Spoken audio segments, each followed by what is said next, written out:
नमस्कार दोस्तों।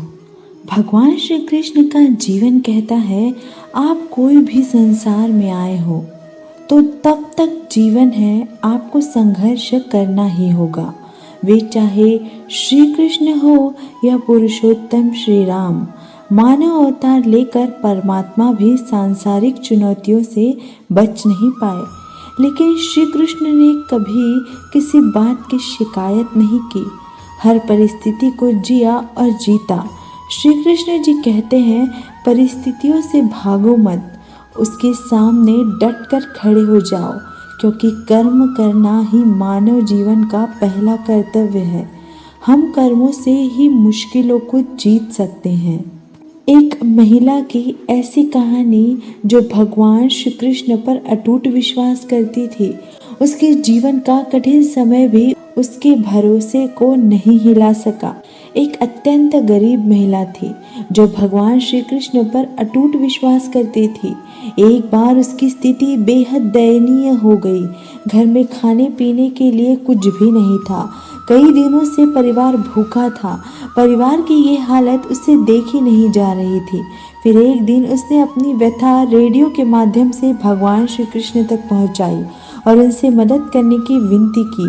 रेडियो का वो प्रसारण एक घमंडी नास्तिक और अहंकारी उद्योगपति ने सुना और उसने सोचा कि क्यों न इस महिला के साथ कुछ ऐसा मजाक किया जाए कि उसकी श्री कृष्ण के प्रति आस्था ही डगमगा जाए।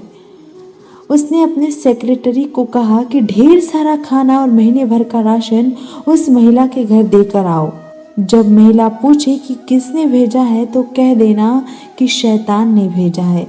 जब सेक्रेटरी महिला के पास पहुंची और सामने गई तो पहले उसने परिवार से तृप्त होकर भोजन किया। फिर वो सारा राशन अलमारी में रखने लगी।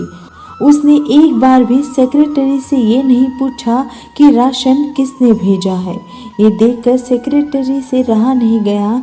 तब उसने महिला से कहा कि आपको इस बात की कोई उत्सुकता नहीं है कि ये राशन आपके पास किसने भेजा है।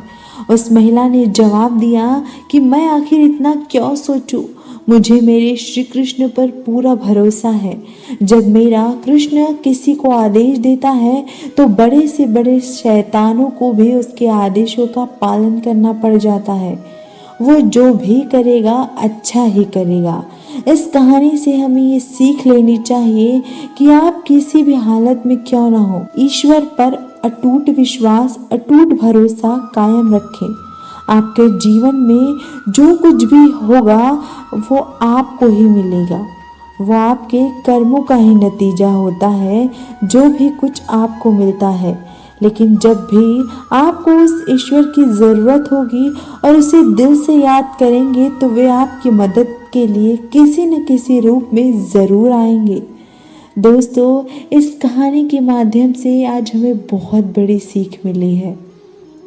भगवान पर हमेशा अटूट विश्वास रखें, कर्म करते चले और हमेशा अच्छी चीज़ें करें।